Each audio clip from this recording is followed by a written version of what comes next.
बिस्मिल्लाहिर्रहमानिर्रहीम। अस्सलाम वालेकुम नादरीन, आप यूट्यूब चैनल देख रहे हैं। मैं इमरान खान हूँ। नादरीन, पूरी दुनिया के अंदर एहतजाज हो रहा है और पाकिस्तान तहरीक इंसाफ के लोग एहतजाज कर रहे हैं या ओवरसीज पाकिस्तानी एहतजाज कर रहे हैं जिन्हें पाकिस्तान की फ़िक्र है और वो अपने सामने पाकिस्तान को ख़राब होता हुआ देख रहे हैं। पाकिस्तान के अंदर जो है वो मईशत की तबाही हो गई है। पाकिस्तान के अंदर अमन व अमान के बड़े संजीदा मसाइल हैं। जो लोग पाकिस्तान में रहते हैं वो बताते हैं कि महंगाई बहुत ज़्यादा है और लोग इवन ख़ुदकुशियाँ कर रहे हैं। हालात बहुत ही ज़्यादा ख़राब हो गए हैं पाकिस्तान में और उसके पीछे रीज़न एक ही है कि रिजीम चेंज ऑपरेशन के बाद पाकिस्तान की मिलिट्री एस्टेब्लिशमेंट ने वो तमाम फ़ैसले किए जिन फ़ैसलों के नतीजे में अवाम को कुचला गया और माफिया को सहूलतकारी फराम की गई। अब जो पूरी दुनिया के अंदर ओवरसीज पाकिस्तानी एहतजाज कर रहे हैं उसमें जो एक अलग एलिमेंट है, मैंने आपको पहले भी बताया था, वो ये है कि मौजूदा जो सियासतदान है उन्हें कोई घास भी नहीं डाल रहा। कोई नवाज शरीफ पे, जरदारी पे, शहबाज शरीफ पे, किसी पे कोई तनकीद नहीं कर रहा। सारी की सारी तनकीद फील्ड मार्शल आसिम मुनीर साहब पे हो रही है। उन्हीं के पोस्टर्स उठाए हुए हैं, उन्हीं के खिलाफ एहतजाज किया जा रहा है, उन्हीं के खिलाफ बैनर्स उठा लेते हैं ओवरसीज पाकिस्तानी। या इमरान खान साहब के हक में निकलते हैं या वो आसिम मुनीर साहब के खिलाफ निकलते हैं। और किसी सियासतदान से ऐसा लगता है कि ओवरसीज पाकिस्तानियों को कोई मसला नहीं है। शायद उन्हें ऐसा लगता है कि सियासतदानों में उन्हें कोई दिलचस्पी अब नहीं रही, बल्कि सारा फोकस मिलिट्री एस्टेब्लिशमेंट की मुदाखलत पर है। अब इदारे के लिए ये सोचने की बात है कि जिन लोगों के लिए उन्होंने अपनी इज्जत की कुर्बानी दे दी, वो लोग साफ दामन बचाकर निकल गए, यानी सियासतदानों पे कोई उंगली उठाने के लिए भी तैयार नहीं है। और सारे के सारे, चाहे वो पाकिस्तानी हैं चाहे वो ओवरसीज पाकिस्तानी हैं, सब यही समझते हैं कि जो कुछ भी हुआ वो मिलिट्री एस्टेब्लिशमेंट ने किया और वो पाकिस्तान की फ़ौजी क़यादत को इसके लिए रिस्पॉन्सिबल समझते हैं। जनरल बाजवा ने इस खेल का आगाज़ किया था। Field marshal general Asim Munir साहब के दौर में भी ये खेल जारी है। तो लोगों की तनकीद मिलिट्री एस्टेब्लिशमेंट के ऊपर है। फ़ौज कोई भी काम करती है लोग उसके खिलाफ हो जाते हैं बिला वजह।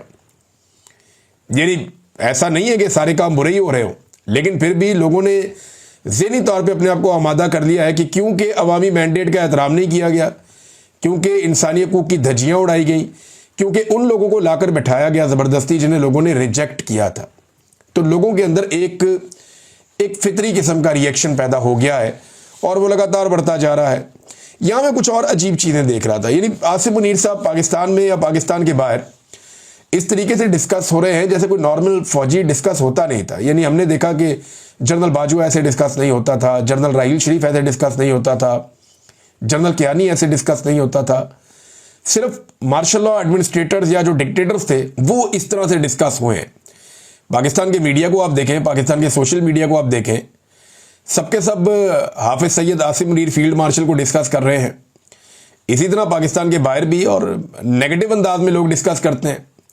इवन अखबारात के अंदर जरीदे छपते हैं, मुख्तलिफ जगह पे डॉक्यूमेंट्रीज छपती हैं कि आसिम मुनीर साहब ने अपनी ताकत में बहुत इजाफा कर लिया है, इनके अमेरिका के साथ ताल्लुकात बढ़ रहे हैं। डिफरेंट जगह पे डिफरेंट तरह के आर्टिकल्स और चीज़ें छपती रहती हैं। तो वो इस तरह डिस्कस हो रहे हैं जैसे कोई डिक्टेटर डिस्कस होता है। एक नॉर्मल फौजी या एक आर्मी चीफ इस तरह से डिस्कस नहीं होता। और एक और हैरत की बात मैं आपको बताता हूँ, मैं ये देख रहा हूँ कि PMLN के जो MPs MNAs हैं या मकामी ओहदेदारान हैं, यानी इनको तो तैयार किया था मरीम नवाज ने और नवाज शरीफ ने इनकलाबी बनाने के लिए। इनको तो वोट को इज्जत दो का नारा दिया गया था जिससे पब्लिक भी इनके करीब आ गई थी। लेकिन अब ये मफाद परस्त टोला जो है ये अजीबोगरीब हरकतें कर रहा है। यानी बिल्कुल एग्जैक्टली PMLN के जो कारकुन हैं, कारकुन मैं कह रहा हूँ तो वो जो छोटे मोटे रहनुमा होते हैं, मुख्तलिफ इलाकों के MPA का कैंडिडेट, चेयरमैन का कैंडिडेट, MNA का उम्मीदवार या MNA बन गया या MPA बन गया, ये अब जो बैनर पोस्टर लगाते हैं, चाहे जश्न आज़ादी के लगाएं, चाहे इलेक्शंस के लगाएं, चाहे किसी और चीज़ के लगाएं, तो उन तमाम पोस्टर्स के अंदर वो अपनी लीडरशिप की तस्वीरें बहुत छोटी छोटी करके लगाते हैं। यानी मैं नून लीग की कहानी आपको बता रहा हूँ कि नून लीग के जो लोग हैं वो अपनी लीडरशिप की तस्वीरें बहुत छोटी छोटी करके लगाते हैं और फील्ड मार्शल की तस्वीर बहुत बड़ी करके लगाते हैं बैनर्स पे, पोस्टर्स पे, होर्डिंग्स पे। ऐसा क्यों है? देखिए, क़यादत से ही तो सीखता है सब कोई। जैसा लीडर वैसे उसके फॉलोअर। तो नवाज शरीफ ने अपने फॉलोअर्स को ये समझाया कि ताकत की पूजा करनी है। नवाज शरीफ ने अपने फॉलोअर्स को ये समझाया कि इक़्तिदार की परस्तिश करनी है, जो ताकतवर है उसके पीछे चलना है, उसके जूते पॉलिश करने। और सारी की सारी पार्टी लगता है इसी काम पे लग गई है। जिन लोगों को ये काम पसंद नहीं है वो बेचारे इज्जत छुपा के बैठे हुए और मुंह छुपाते फिरते हैं। वो बात करने के लिए तैयार नहीं है, सामने आने के लिए तैयार नहीं है, दबे लफ्ज़ों में कहते रहते हैं बेचारे कि निकले इसमें से, जान छुड़ाए। लेकिन अब निकले कैसे? नवाज शरीफ ने अपनी बेटी और भाई को इक़्तिदार दिलवाने के लिए पूरी की पूरी सियासत अपनी त्याग दी है, और अब उनका कारकुन भी उनकी तस्वीर लगाने की बजाय हाफिज सैयद आसिफ मुनीर साहब की फ़ोटो लगाता है, उन्हीं के नक्शे कदम पर चल रहा है। हत्ता कि जश्न आज़ादी के हवाले से जो होर्डिंग्स लग रहे हैं शहरों में, या इस हवाले से जो प्रोग्राम्स के बैनर्स लग रहे हैं, पोस्टर लग रहे हैं, उनमें भी हमें अल्लामा इकबाल रहमतुल्लाह अलैह जिन्होंने ख्वाब देखा पाकिस्तान का, उनकी फ़ोटो नज़र नहीं आती। कायदे आज़म मोहम्मद अली जिन्ना जो बानी पाकिस्तान है, उनकी फ़ोटो नज़र नहीं आती। तो मैं बहुत हैरान हो रहा था ये चीज़ें देखकर कि कायदे आज़म मोहम्मद अली जिन्ना से ये लोग इतनी नफ़रत कैसे कर सकते हैं। उन्होंने तो पाकिस्तान बनाया था, लेकिन ये उनकी तस्वीरें हटा रहे हैं, उनका नाम हटा रहे हैं। एक अस्पताल से उनका नाम हटा के मरीम नवाज ने अपना नाम रख दिया। हत्ता कि इनकी परस्तिश करने वाला एक शख्स ऐसा है जिसने कहा कि गांधी कायदे आज़म से बड़ा लीडर था। यानी कायदे आज़म से पता नहीं इनको क्या मसला है, PMLN को या इनके चाहने वालों को। उन्होंने कहा जी गांधी कायदे आज़म से बड़ा लीडर था। गांधी बेशक एक बड़ा लीडर था बड़े सगीर का, लेकिन उन्होंने कहा 20वीं सदी का सबसे बड़ा लीडर था गांधी, और कायदे आज़म उसके बाद आते हैं। तो मेरे ख्याल में ये शख्स जो है वो 20वीं सदी की जो सियासी तारीख है उससे नाबल्द है। इसे थोड़ा सा तालीम हासिल करनी चाहिए। 1 दर्जन के करीब ऐसे नाम हैं जिन्हें पढ़ना इनके लिए बहुत ज़रूरी है। मैं सिर्फ ये लॉर्ड माउंट बैटन का एक कायदे आज़म मोहम्मद अली जिन्ना के बारे में एक जुमला है, वो मैं पढ़ के आपको सुना देता हूँ कि कायदे आज़म क्या थे। देखिए ना, अलग मुल्क बनाना तो कायदे आज़म ने जिम्मेदारी ली थी कि अलग मुल्क बनाऊंगा मुसलमानों के लिए। गांधी लोग तो ये चाहते थे कि अंग्रेज यहां से चले जाएं, हम खुद संभाल लेंगे। तो अचीव तो कायदे आज़म ने किया, एक अलग सरजमीन पे एक अलग खित्ता बनाकर, एक अलग मुल्क बनाकर, एक अलग रियासत कायम करके। तो जीत तो कायदे आज़म की हुई थी। जो पाकिस्तान के मुसलमान हैं, इन्होंने कायदे आज़म की क़यादत में 2 लोगों से आज़ादी हासिल की थी, अंग्रेज़ों से और जो अक्सरियत यहाँ पे मौजूद थी हिंदुस्तान की हिंदुओं की, उनसे। जबकि उधर दूसरी जानिब ये ख्वाहिश थी कि अलग देश बनाया ही ना जाए, बल्कि वो इसको बंटवारा करार देते रहे हमेशा कि ये बंटवारा कर दिया गया जो नहीं होना चाहिए था, जो उनकी सोच में गलत था। लेकिन कायदे आज़म ने अचीव किया, तो इसका मतलब है कायदे आज़म बेहतर लीडर थे। लॉर्ड माउंट बैटन ने कायदे आज़म के बारे में कहा था, if it could be said that any single man held the future of India in the palm of his hand in 1947, that man was Mohammad Ali Jinnah. अगर यह कहा जाए कि 1947 में हिंदुस्तान का मुस्तकबिल किसी एक शख्स ने अपनी हथेली पर रखा था या अपनी मुट्ठी में पकड़ रखा था, तो वो शख्स मोहम्मद अली जिन्ना था। ये मुखालिफिन कह रहे हैं। और माउंट बैटन ने कायदे आज़म मोहम्मद अली जिन्ना को फेस किया था, और वो ये जानता था कि कायदे आज़म मोहम्मद अली जिन्ना किन ज़हनी सलाहियतों के मालिक थे और कैसी लीडरशिप क्वालिटी कायदे आज़म मोहम्मद अली जिन्ना में थी। वैसे इन्हें पढ़ना चाहिए, विंस्टन चर्चिल को पढ़ना चाहिए, नेल्सन मंडेला को पढ़ना चाहिए, फ्रैंकलिन रूजवेल्ट को पढ़ना चाहिए, मार्गरेट थैचर को पढ़ना चाहिए। बरतानिया में इन्होंने जो जदीद बरतानिया उसकी बुनियाद रख दी थी और बरतानिया को हमेशा के लिए बदल के रख दिया। मार्टिन लूथर किंग को पढ़ें, आपको पता चलेगा कि वो क्या आदमी था। मुस्तफ़ा कमाल अतातुर्क को भी पढ़ लें आप, अगर टाइम मिले तो। 20वीं सदी के लीडर्स के बारे में मेरे ख्याल में कुछ भी नहीं जानते। उन्होंने उठा के कहा जी नंबर 1 लीडर गांधी को करार दे दिया और कहा कायदे आज़म कहीं बाद में आते हैं। बहरहाल ठीक है, जिन्होंने कहा उनकी मर्जी है। PMLN को वैसे भी बुग़्ज़ है कायदे आज़म मोहम्मद अली जिन्ना से, और वो हमें बार बार दिखाई भी दे रहा है। बैरिस्टर घोर साहब ने एक नन्ही सी, एक मासूम सी ख्वाहिश का इजहार किया। पाकिस्तान तहरीक इंसाफ के मौजूदा चेयरमैन है, और उन्होंने कहा कि मुक़्तदर हल्के मुल्क में सियासी तनाव कम करने के लिए अपना किरदार अदा करें, और सियासी तनाव पैदा ही उन्होंने किया है। मुक़्तदर हल्कों ने तो धांधली की है। बैरिस्टर घोर साहब, आपको समझ नहीं आ रही? मुक़्तदर हल्कों का ही तो फड्डा है इमरान खान साहब से।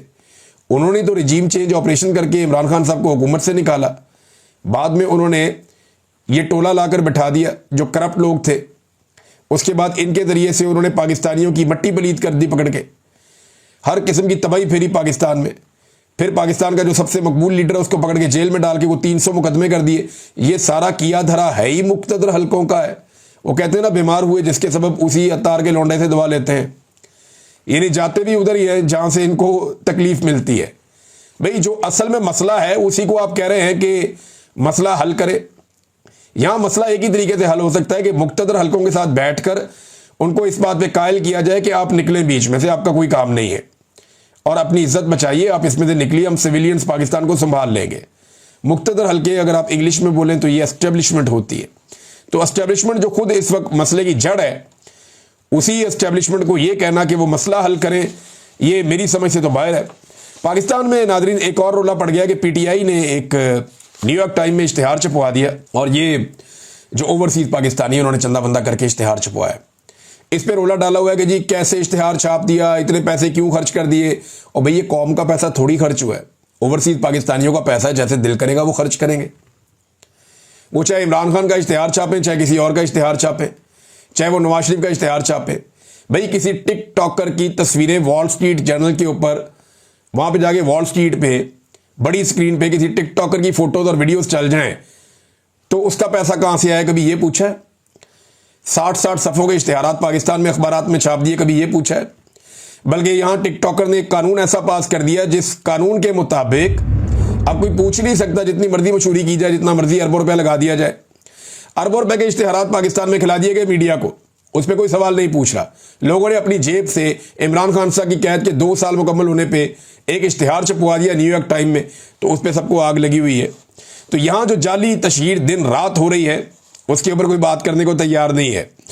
नाजरीन, हुकूमत एक दावा और कर रही है। वो ये दावा कर रहे हैं, हुकूमत के लोग बैठते हैं टीवी पे आके, शहबाज शरीफ के करीबी लोग हैं, वो ये कहते हैं कि जी शायद कोई बरतानवी सफारतकार जेल में जाकर इमरान खान साहब से मिली, बड़ा उन्होंने दावे के साथ कहा, और इमरान खान साहब से मिली, मगर इमरान खान साहब नहीं माने। उन्हें कहा गया आपको गल्फ भेज देते हैं, इमरान खान साहब ने कहा नहीं, मुझे बरतानिया या यूरोप भेजो। इस किस्म की बातें उन्होंने जनाब फैला दी मीडिया के ऊपर, और कहा हमारे पास इसकी रिकॉर्डिंग भी है, हम ये रिकॉर्डिंग भी चलाना चाहते हैं। तो इससे एक बात तो साबित हो गई कि हुकूमत ने इमरान खान साहब को और एस्टेब्लिशमेंट ने इमरान खान साहब को ऑफर की थी। इसकी जो है वो एक तस्दीक सुहेल वड़ाइच जो एस्टेब्लिशमेंट के सहाफ़ी हैं, उन्होंने भी इसकी तस्दीक की कि बिल्कुल इमरान खान साहब को ऑफर की गई थी, और उन्होंने इस ऑफर को रद्द कर दिया था। उन्होंने कहा था नहीं। दूसरा, इमरान खान साहब को बार बार ये कहा जाता है अगर आप खामोश हो जाएंगे तो आसिम मुनीर आपके लिए गुंजाइश पैदा करेंगे, आपको कुछ भी नहीं कहा जाएगा, आप खामोश हो जाएं, सेटअप को चलने दें।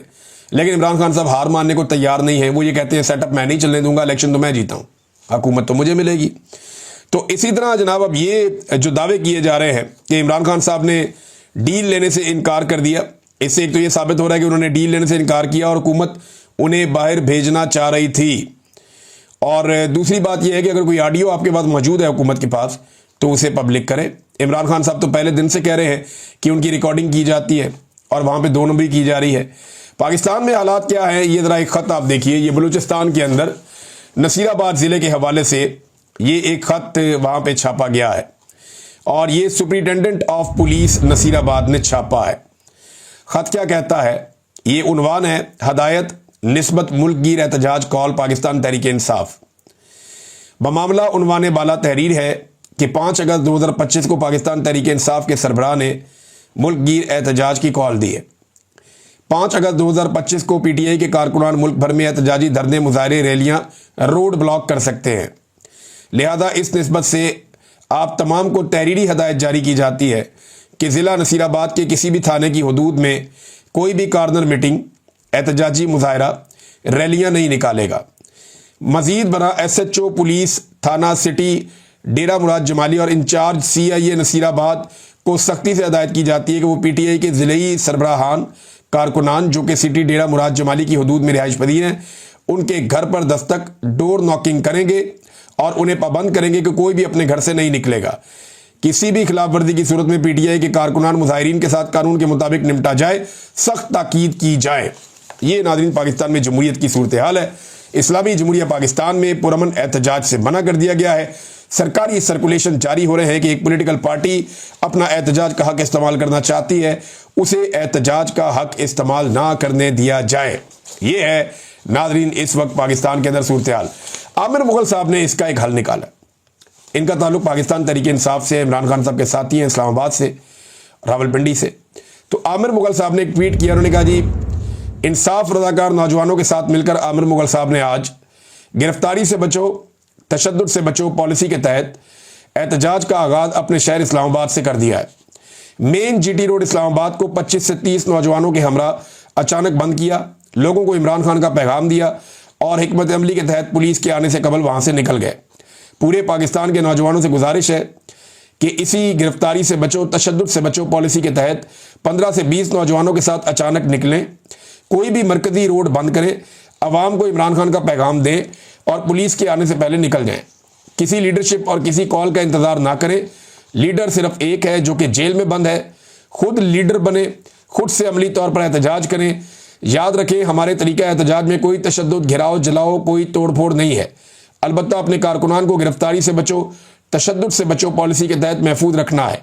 वीडियो कुछ देर में अपलोड की जाएगी। ये जनाब आमिर मुगल साहब की जानिब से जो रोड बंद करके पब्लिक को पैगाम दिया गया, ये वो है। नाज़रीन, MWM ने भी एक बड़ा ऐलान कर दिया। मुत्तहिदा मजलिस वहदतुल मुस्लिमीन, उन्होंने ऐलान किया कि 6 अगस्त 2025 को ज़ायरीन के साथ कराची में ईरान बॉर्डर की तरफ मार्च करेंगे। ये उन्होंने ऐलान किया कि 6 अगस्त को जाएंगे। अब क्योंकि हुकूमत ने बंद कर दिया, जो ज़ायरीन है जो ईरान जाते हैं ज़ियारतों के लिए, उनके लिए ज़मीनी रास्ता बंद कर दिया था। और ये ज़मीनी रास्ता एक सस्ता रास्ता है, गरीब लोग इसमें जा सकते हैं। लोगों ने होटल बुक किए हुए हैं, आगे ट्रांसपोर्ट बुक की हुई है, सारा पैसा वैसा भरा हुआ है। तो अब ये कहते हैं हवाई जहाज़ में जाओ, उसमें अखराजात बहुत ज़्यादा होते हैं और तादाद बहुत बड़ी है जो ज़ायरीन जाना चाहते हैं ज़मीनी रास्ते से। तो ज़मीनी रास्ता वो सरकार कह रही है जी, उन्होंने हाथ खड़े कर दिए क्योंकि ज़मीन पे हमारा कंट्रोल नहीं है। बलूचिस्तान की सरजमीन पे दहशतगर्दी होती है, हम नहीं कर सकते कुछ, लिहाजा उन्होंने रोक दिया। अब ये कह रहे हैं जी हम जा रहे हैं मार्च करते हुए ईरान बॉर्डर की तरफ और 6 अगस्त को ये लोग कराची से निकलेंगे। MWM के लोग, ये भी एक ऐलान हो चुका है। नादरीन, एक और इम्पॉर्टेंट खबर यह है कि सरदार अब्दुल कयूम नियाज़ी साहब को उनके कारकुनों के बीच में से गिरफ्तार कर लिया गया। उन्होंने रैली का इनेकाद किया हुआ था, वहाँ पे वो पहुँच रहे थे, पुलिस की नफरी वहाँ पहुँची, उन्होंने उन्हें गिरफ्तार कर लिया। मजिस्ट्रेट ने 4 दिन के लिए उन्हें नज़रबंद करने के अहकाम जारी कर दिए हैं ताकि 5 अगस्त का टाइम निकल जाए। अब इसके ऊपर जो कारकुन है उन्होंने ये पैगाम दिया है और मुख्तलिफ सड़कों को बंद कर दिया। उनका ये कहना है कि अगर एक दिन के अंदर अंदर सरदार अब्दुल कयूम नियाज़ी जो साबिक वज़ीर आज़म भी हैं आज़ाद कश्मीर के, उन्हें रिहा ना किया गया तो पूरा पूंछ ज़िला बंद कर देंगे। पूंछ का पूरा इलाका जो है उसको बंद कर देंगे, फिर ना कोई आएगा ना कोई जाएगा। तो आज़ाद कश्मीर में ये सूरत हाल पैदा हो गई है। रीज़न, सरदार अब्दुल कयूम नियाज़ी जो साबिक वज़ीर आज़म है उनको गिरफ्तार किया गया। वो एहतजाज करना चाहते थे इमरान खान साहब के हवाले से। दूसरी जानिब क्रैकडाउन नाज़रीन बहुत तेज़ी से जारी है। पूरे पंजाब में ज़बरदस्त किस्म का क्रैकडाउन हो रहा है। एक वीडियो सामने आई जहां पे तहरीक इंसाफ के नौजवानों पे मुबैना तौर पे ये वीडियो के अंदर नजर आ रहा है तशद्दुद किया जा रहा है, उन्हें घसीटा जा रहा है। एडवोकेट सलमान शाहिद ने दावा किया कि ये सारे PTI के लड़के हैं, तो उनके साथ पुलिस जो सलूक कर रही है मैं देखकर हैरान हो रहा था कि चोरों डाकुओं वाला सलूक जो है वो आम नौजवानों के साथ, जो काम करने वाले नौजवान हैं, उनके साथ किया जा रहा है। और दूसरी जानिब एक वीडियो आई है जो पुलिस स्टेशन लियाकताबाद लाहौर से है, उसके बाहर खड़े हुए लोग ये बता रहे हैं कि थाने के अंदर उसको सील कर दिया गया, थाने को, उसके अंदर बच्चों को और ख़वातीन को गिरफ्तार करके लाया गया है। और इन बच्चों को गिरफ्तार करने की वजह यह है कि ये बच्चे इमरान खान जिंदाबाद के नारे लगा रहे थे, कौन बचाएगा पाकिस्तान, इमरान खान, इमरान खान। तो ये नारे लगाने की वजह से बच्चों को पकड़ के थाने में ले गई पुलिस। अब आप अंदाज़ा करें कि इमरान खान का खौफ इस पूरे निज़ाम के सर पे चढ़ के बोल रहा है। पाकिस्तान तहरीक इंसाफ का इस पे मौक़िफ़ आया कि 5 अगस्त का खौफ, फस्तायत अपने अरूज पर। रात के इस वक्त भी लाहौर में तहरीक इंसाफ के खिलाफ सख्त तरीन क्रैकडाउन जारी है। अभी तक गिरफ्तार कारकुनों की तादाद 150 से ज़ायद हो चुकी है। छोटे बच्चों को भी गिरफ्तार किया जा रहा है। घरों, दुकानों, डेरों पर छापे मारे जा रहे हैं। हमारे वकला को मिलने की इजाज़त भी नहीं मिल रही। पंजाब हुकूमत शर्म करो। वो पंजाब हुकूमत ने तबाही फेरी हुई है। मरियम नवाज को इस बात की परवाही नहीं है, बिल्कुल परवाह नहीं है। मैं हैरान होता हूँ इस किस्म के लेटर जो हैं वो सरकारी लेटर पैड से ऊपर, वज़ीर आज़म का भी लगा हुआ था एक जगह पे, वो गर्दिश कर रहे हैं सोशल मीडिया पे, जिन पे लिख लिख के देते हैं PMLN के अहदेदारान या सरकारी लोग कि ये बंदे पहले PTI में थे, अब ये PMLN ज्वाइन कर ली है, लिहाजा इनको पुलिस गिरफ्तार ना करे। अंदाज़ा करें आप, यानी बंदों के नाम लिखते हैं, उसके ऊपर लिखते हैं कि ये बंदे पहले PTI के अंदर थे, अब ये PMLN को ज्वाइन कर चुके हैं, लिहाजा अब इन्हें गिरफ्तार ना किया जाए। मुझे अच्छी तरह याद है कि जब परवेज़ मुशर्रफ का दौर था, एक डिक्टेटर का दौर, उस दौर में यही कुछ नून लीग के साथ होता था। नून लीग के जो लोग काफ लीग में शामिल हो जाते थे उनकी गिरफ्तारियां बंद हो जाती थी, और जो लोग नून लीग के अंदर रह जाते थे नवाज शरीफ के साथ, उन्हें गिरफ्तार किया जाता था, उन्हें तंग किया जाता था। तो अक्सर लोग ये इस किस्म के लेटर या अपने कार्ड के पीछे या वो लिख कर दे देते थे कि अब इन्हें गिरफ्तार ना किया जाए, इनका ताल्लुक काफ लीग से है। तो उस बंदे को सत्ते खैरा हो जाती थी, उन्हें फिर पुलिस गिरफ्तार नहीं करती थी। लेकिन यहां पे आप ये देखें कि वही आज नून लीग सब कुछ कर रही है जो डिक्टेटर के दौर में नून लीग के साथ हुआ है। और आज तो डिक्टेटर है भी नहीं ना, जमहूरी दौर कहा जाता है सो कॉल्ड। लेकिन इमरान खान साहब कहते हैं मुल्क में तो डिक्टेटरशिप नहीं, मार्शल लॉ नहीं, आसिम लॉ इस वक्त नाफिज है और सब कुछ वो किया जा रहा है जो सैयद आसिम मुनीर साहब को फ़ायदा पहुंचा सकता है। नाज़रीन, अब तक के लिए इतना ही। अपना ख्याल रखिएगा, अपने इस चैनल का भी। अल्लाह हाफ़िज़।